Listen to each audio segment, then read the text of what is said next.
వ్యవస్థలు మారుతున్నాయి, పాలకులు అధికారులు మారుతున్నారు.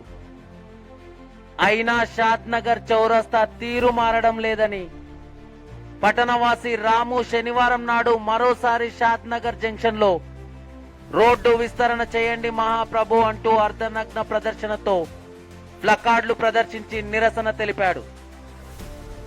ఉన్న ఊరు దాటి పట్టణం వచ్చినోడు తిరిగి సేఫ్ గా ఇల్లు చేరుకుంటాడన్న గ్యారంటీయే లేదని షాద్ నగర్ చౌరస్తాను చావు రస్తాగా మార్చేసిన ఘనత పాలకులతో పాటు సంబంధిత శాఖ అధికారులకే దక్కుతుందని తెలిపారు. రోడ్డు విస్తరణకు ఉన్న అన్ని అడ్డంకులను తొలగించి సమస్య పరిష్కార మార్గాలను అన్వేషిస్తూ ప్రమాదాల నివారణకు చర్యలు తీసుకోవాల్సిన బాధ్యత వారిదేనని పేర్కొన్నారు.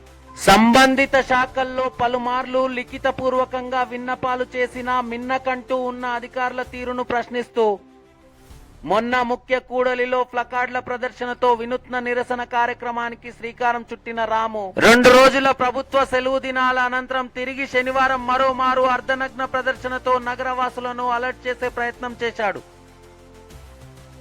ఒక్కడితో ప్రారంభమైన నిరసన మరో టర్న్ తీసుకుంటుందన్న సమాచారం తెలుసుకున్న పోలీసులు రాముని రౌండప్ చేస్తూ నిరసనను కట్టడి చేసే ప్రయత్నం చేశారు.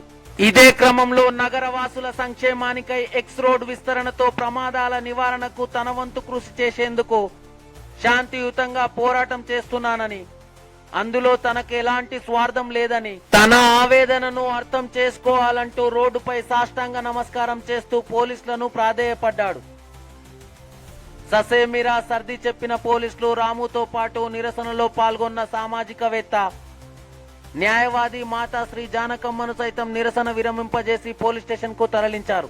చూడాలి మరి షాద్ నగర్ చౌరస్తా విస్తరణ పనులు ప్రారంభించాలని దృఢ సంకల్పంతో పట్టువదలని విక్రమార్కుడ్ల ఆశయం వైపు అడుగులు వేస్తూ రోజువారీగా వన్ మెన్ షోతో వివిధ రూపాల్లో సంబంధిత శాఖ అధికారుల వెన్నులో వణుకు పుట్టేలా ఆందోళనను ఉధృతం చేస్తానన్న రాము నెక్స్ట్ స్టెప్ ఎలా ఉంటుంది? రాము చేసిన అర్ధనగ్న ప్రదర్శన ఎటువైపు దారి తీసి Shadnagar X road expansion విషయంలో ఎలాంటి రిజల్ట్ రాబడుతుంది? Wait and watch. చూస్తూనే ఉండండి సీమై టీవీ.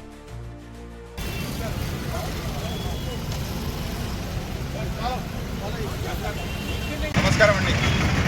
ఈ షాద్ నగర్ చౌరస్తా పరిస్థితి చూశారు కదా. షాద్ నగర్ చౌరస్తాలో ఎంతో మంది ప్రాణాలు పోతున్నాయండి. ఒక కుటుంబం రోడ్డున పడుతున్నదండి. పాలకులు మారుతున్నారు, వ్యవస్థలు మారుతున్నాయి, అధికారులు మారుతున్నారు, కానీ మా షాద్ నగర్ చౌరస్తా మాత్రం మారట్లేదు. మా బతుకులు మారట్లేదు. మేము ఇక్కడ వచ్చి మేము చచ్చిపోవాలన్నా ఎన్నో ఊర్ల నుంచి ఇక్కడికి వస్తుంటారండి. వాళ్ళందరూ కూడా మళ్ళీ ఇంటికి పోవాలన్న గ్యారంటీ లేదు. షాద్ నగర్ చౌరస్తాను షాద్ నగర్ చావు రస్తాగా చేసిరండి. ప్లీజ్ అండి, ఇప్పటికన్నా అర్థం చేసుకొని మా ప్రాణాలను కాపాడండి. మీకు దండం పెడుతున్నాము, మా ప్రాణాలను కాపాడండి. షాద్ నగర్ చౌరస్తాను డెవలప్ చేయండి. ఆ డెవలప్మెంట్కి ఏమైనా రీజన్స్ ఉంటే కోర్టులో కేసులు ఉంటే జడ్జి గారికి పోయి ఇక్కడ ప్రాణాలు పోతున్నాయంటే ఇమ్మీడియట్గా అన్ని కూలగొట్టేసి రోడ్డును పెద్ద చేస్తారండి. ప్రపంచంలో అంతటా కూడా రోడ్డు కట్టంగా ఉంటే కూలగొడుతున్నారు. మరి దీన్ని ఎందుకు కూలగొట్టలేరండి? ఎందుకు పెద్ద చేయట్లేదండి? ఆర్ఎండ్బి శాఖ వాళ్ళు, మున్సిపల్ శాఖ వాళ్ళు సమాధానం చెప్పాలండి. వాళ్ళు వచ్చి చెప్పేంత వరకు నేను ఇది నిరసన చేస్తూనే ఉంటా. ఎన్ని రోజులైనా నేను ఈ నిరసన చేస్తూనే ఉంటాను. ధన్యవాదాలు. మమ్మల్ని ఎందుకు ఆపుతారు సార్? మమ్మల్ని ఎందుకు ఆపుతారు సార్? ఏం చేస్తున్నాం సార్? తప్పు చేస్తున్నాం సార్. మేము దీన్ని చెప్తున్నాం సార్. ఎందుకు సార్ పర్మిషన్ ఏంటి సార్? ఒకళ్ళు ఆర్ఎండ్బి వాళ్ళకి